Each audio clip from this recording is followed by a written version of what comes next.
जय श्री कृष्णा। राधे राधे। नमस्कार दोस्तों, आपका हमारे YouTube चैनल धार्मिक कथाएं और कहानियां में स्वागत है। आज मैं आपको राधा नाम की महिमा की पौराणिक कथा सुनाऊंगी। अगर आपको यह कथा अच्छी लगे तो आप वीडियो को लाइक, सब्सक्राइब और शेयर जरूर कीजिएगा। आइए सुनते हैं राधा नाम की महिमा। एक बार एक संत जी किसी गांव के निकट आश्रम पर भागवत जी की साप्ताहिक कथा कर रहे थे। तीसरे दिन के वृतांत में वह कथा करते हुए बताने लगे, अनेक प्रकार के लोग जो पाप कर्म करते हैं उन्हें अनेक प्रकार के नरकों में जाना पड़ता है, लेकिन एक उपाय है जिसके द्वारा नरकों में जाने से बचा जा सकता है।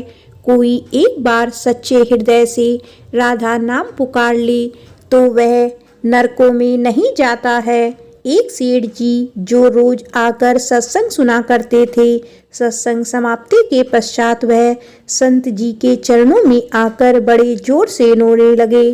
संत जी ने कहा, अरे सेठ जी, क्यों रोते हो? तुम्हारा मन उदास क्यों है?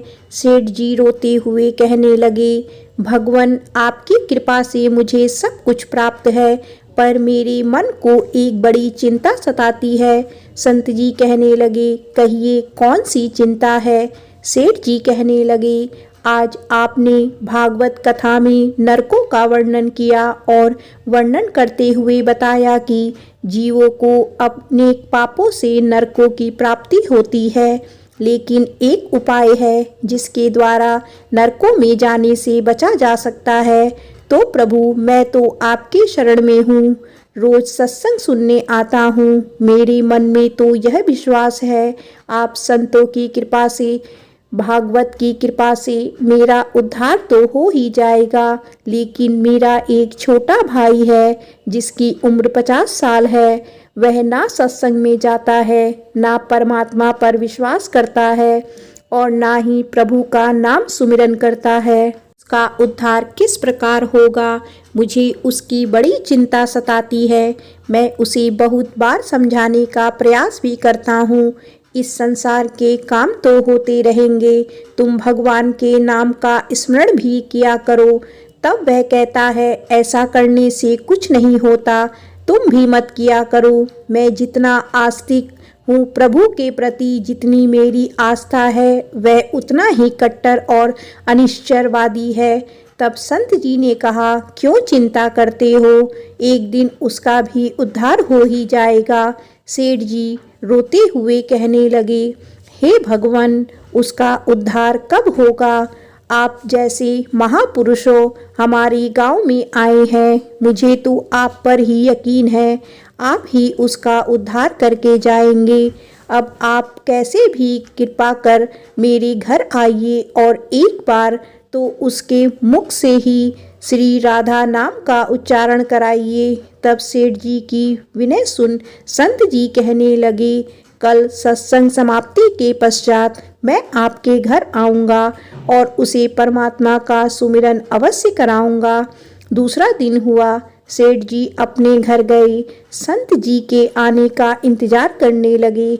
आश्रम पर कथा की समाप्ति हुई। संत जी अपने वचन के अनुसार सेठ जी के घर पहुँचे। जैसे ही घर पहुँचे, सेठ जी ने बड़ी श्रद्धा भाव से संतों का स्वागत किया। उन्होंने अपने भाई को बुलाकर कहा, संत जी आज हमारे घर पधारे हैं, उनका दर्शन कर लो। वह अंदर से बैठे बैठे कहने लगा, मुझे ना किसी संत से मिलना है और ना ही भगवान से मिलने की इच्छा है। तुम ही उनकी सेवा करो और तुम ही उनका पेट भरो। संत जी ने जब यह वचन सुने, सेठ जी रोते हुए कहने लगे, भगवान जी, देखा आपने, आपके सामने ही आपका अपमान कर रहा है। संत जी कहने लगे, सेठ जी ख्याल ना कीजिए, सब कुछ अच्छा होगा। अब सेठ को दिलासा देते हुए संत जी पलंग से उतरे और उसके भाई के कक्ष में आ गए और उसके कंधों पर हाथ रखकर कहने लगे, और बताओ आज तक कितना कमाया? वह संत जी को इस प्रकार अपने नज़दीक देखकर कहने लगा, अपना हाथ मेरे कंधे से हटाओ। मैं ना संतों को मानता हूँ ना भगवान को मानता हूँ। लोग जितने आस्तिक होते हैं मैं उतना ही कट्टर नास्तिक हूँ। मैं भगवान को नहीं मानने वाला हूँ। आप मेरे नज़दीक क्यों आए हैं? संत जी कहने लगे, मैं तो अपना काम करने आया हूँ। संतों का काम होता है लोगों का उद्धार करना। आज तुम्हारे उद्धार का कार्य मिला है तो अवश्य ही करके जाऊंगा। वह सेठ का भाई भी बड़ा कट्टर था। वह कहने लगा, आपको किसी का भी उद्धार करना है कर लीजिए, पर मेरा उद्धार आप नहीं कर सकते। मैं कुछ भी नहीं करने वाला हूँ। सेठ के भाई को देखकर संत जी मुस्कुराकर कहने लगे, एक बार राधे राधे बोल दो। वह सेठ जी का भाई कहने लगा, मैं कुछ नहीं बोलूँगा। संत जी ने फिर कहा, राधे राधे बोल दो। वह कहने लगा, नहीं कहूँगा। फिर संत जी ने कहा, राधे राधे बोल दो। वह कहने लगा, मैंने कहा न, मैं नहीं बोलूँगा। तब संत जी पुनः सेठ जी के पास आए और कहने लगे, अब आपने मेरे ऊपर यह जिम्मा सौंपा है।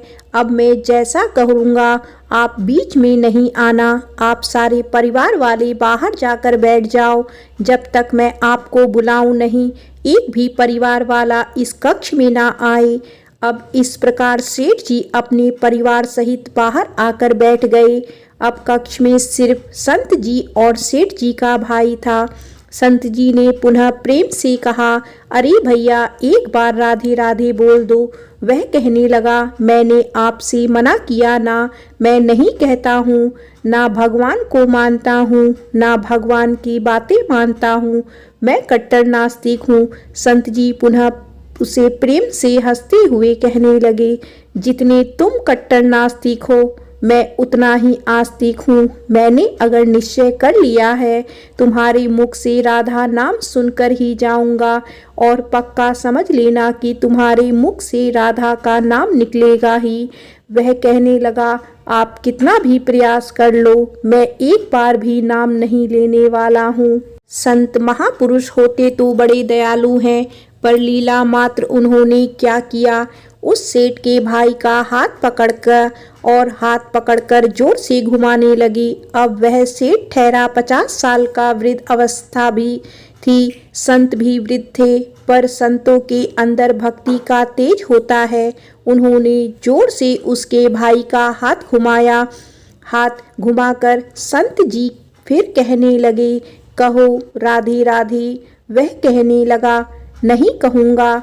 अब तो संत जी ने जोर से हाथ घुमाकर सेठ के भाई को जमीन पर पटक दिया और खुद उसके पेट पर चढ़कर बैठ गए। और संत जी फिर कहने लगे, बोलो राधे राधे। वह फिर कहने लगा, नहीं कहूँगा। अब तो संत जी ने उसके दोनों हाथ पकड़ कर उसके पैरों को बांध दिया और कहने लगे, कहो राधे राधे। अब ऐसी अवस्था में वह सोचने लगता है, यह संत तो मुझे मार ही देंगे। तब उसने बिना इच्छा के एक बार ऐसे ही कह दिया, राधे राधे। ऐसे ही उसने राधे राधे कहा। संत जी ने उसके हाथ पैर खोल दिए, उसके बंधनों को छोड़कर बाहर आकर कहने लगे, सेठ जी आपका कल्याण हो गया, आपके भाई का भी कल्याण हो गया। सेठ जी कहने लगे, अंदर से बहुत तेज आवाजें आ रही थी। तब संत जी कहने लगे, आपके काम ही ऐसा दिया था। आपने कहा वह नास्तिक है, कुछ बोलता ही नहीं। आज आपके भाई ने राधे राधे का नाम उच्चारण कर लिया है, इसका कल्याण हो गया है। अब मैं जा रहा हूँ, कल से पुनः मेरी कथा है। अब संत जी तो अपने स्थान पर लौट आए। सेठ का भाई जमीन से उठकर अपने भाई से कहने लगा, ये कैसे संत हैं, मुझसे झगड़ा करने आ गए, मेरे ऊपर चढ़कर बैठ गए और कहने लगे, अगर राधे राधे का नाम उच्चारण नहीं करोगे तो मैं तुम्हारे ऊपर ऐसे ही बैठा रहूँगा। अब उसकी बातें सुन सेठ जी तो हंसने लगे। वह हंसते हुए मन से भगवान को धन्यवाद देते हुए कहने लगे, हे प्रभु, आपके संत भी बड़े दयालु हैं। खुद कष्ट सहकर भी लोगों का कल्याण करते हैं। समय व्यतीत होता गया। मुश्किल से 5-6 महीने गुजरे थे। अचानक एक दिन छोटे भाई का देहांत हो गया। शरीर समाप्ति के पश्चात आत्मा शरीर से अलग हो जाती है। वह आत्मा ही ऊपर यमराज के पास जाकर सारे हिसाब किताब देती है। अब इस व्यक्ति का हिसाब किताब खोला गया। यमराज ने चित्रगुप्त से कहा, जो आज इंसान हमारे पास लाया गया है उसका हिसाब क्या है? चित्रगुप्त कर्मों का हिसाब देखकर बताने लगा, हे भगवान, इसने अपने जीवन में कभी परमात्मा का नाम सुमिरन नहीं किया, पाप ही पाप किए हैं, इसे तो सीधे नरक भेज दिया जाए।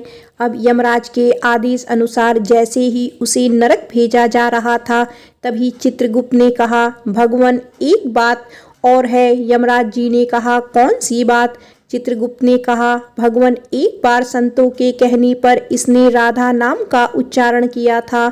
अब एक बार राधा नाम का उच्चारण। यमराज ने दूतों से कहा, थोड़ी देर रुक जाइए, इसका हिसाब किया जाएगा, इसके बाद ही इसे नरक में भेजा जाएगा। यमराज ने पुनः चित्रगुप्त से कहा, जल्दी से हिसाब का खाता देखो और कहीं इसने परमात्मा का नाम उच्चारण तो नहीं किया है। चित्रगुप्त ने फिर से पुनः सारा हिसाब देखा और देखकर कहने लगे, भगवान, इसने एक बार जो नाम उच्चारण किया वह संतों के भय से किया था, दिल से भी नहीं किया था, पर एक बार राधा नाम का उच्चारण किया है। जीवन पाप में, अब क्या किया जाए? तब यमराज ने उसी इंसान से पूछा, एक बात बताओ, हम तुम्हें पहले राधा नाम उच्चारण का फल दें या तुम्हें नरक में भेज दिया जाए?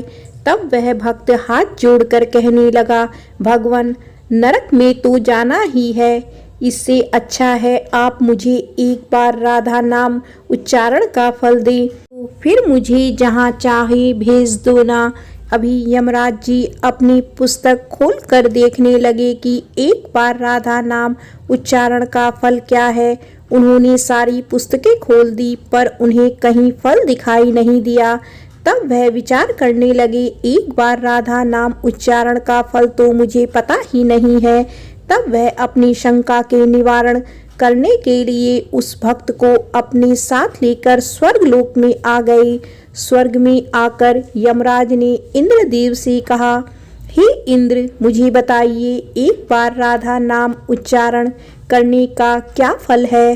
तब इंद्रदेव ने बहुत प्रयास किया पर उन्हें भी इसका फल पता नहीं चला। तब वह सब देवता मिलकर ब्रह्मदेव के पास आए। ब्रह्मदेव ने जब उन सबको देखा तब ब्रह्मदेव उनसे पूछने लगे, यह आपके साथ इंसान कौन है? तब इंद्रदेव कहने लगे, भगवान, इसने एक बार राधा नाम का उच्चारण किया है, बाकी सारा जीवन इसने पाप किया है। हमें तो पता नहीं राधा नाम उच्चारण का फल क्या है, इसीलिए हम आपके पास आए हैं। तब ब्रह्मा जी ने भी बड़ा प्रयास किया, राधा नाम उच्चारण का फल क्या है अब उन्हें भी पता नहीं चला। तब वह ब्रह्मदेव कहने लगे, हम सब मिलकर इसे अपने साथ लेकर भगवान शंकर जी के पास चलते हैं। तब वह भगवान शंकर जी के पास पहुँचे। भगवान शंकर जी से प्रार्थना कर रहे थे, हे महादेव, इस इंसान ने सारा जीवन पाप किया है, बस एक बार संतों के कहने पर राधा नाम का उच्चारण किया है। अब आप बताइए एक बार राधा नाम उच्चारण का क्या फल मिलता है? तब महादेव जी ने बड़ा प्रयास किया पर वह भी राधा नाम की महिमा को बता नहीं सके। तब शंकर जी कहने लगे, अब हमें भगवान श्री कृष्ण के पास चलना पड़ेगा क्योंकि वही राधा तत्व को जानते हैं। ऐसा सोचकर सब देवी देवता भगवान शंकर के साथ मिलकर उस इंसान की आत्मा को लेकर भगवान श्री कृष्ण के गोलोक धाम में पहुँचे। गोलोक धाम में भगवान श्री कृष्ण राधा जी के साथ अपने आसन पर विराजमान थे। भगवान श्री कृष्ण ने सब देवताओं का सम्मान किया और उनसे पूछा, आज अचानक से आने का कारण क्या है। तब भगवान शंकर हाथ जोड़कर कहने लगे, हे भगवान, यह इंसान इसे धरती से लाया है। इसने अपने जीवन में अनेक पाप किए हैं, पर एक बार राधा नाम का उच्चारण किया है। यमराज जी पता न कर सके कि एक बार राधा नाम उच्चारण का फल क्या है। तब वह इसकी जानकारी लेने के लिए इसके साथ इंद्र जी के पास स्वर्ग में आए, फिर स्वर्ग से होते हुए ब्रह्मलोक आए, फिर ब्रह्मलोक से होते हुए मेरे पास पहुँचे। मैं इन सबको अपने साथ ले आपके पास लेकर आया हूँ। अब आप बताइए, एक बार राधा नाम उच्चारण का क्या फल हो सकता है। जब इस प्रकार बातें चल रही थी, तब श्री कृष्ण के पास बैठी राधा रानी बड़ी जोर से हंसने लगी। तब श्री कृष्ण ने कहा, हे राधिका, क्यों हंसती हो। तब राधिका कहने लगी, हे भगवान, यह अभी तक राधा नाम का महत्व समझ नहीं सके। तब भगवान शंकर जी कहने लगे, हे महारानी, राधिके के नाम का क्या असर है, आप हमें बताइए।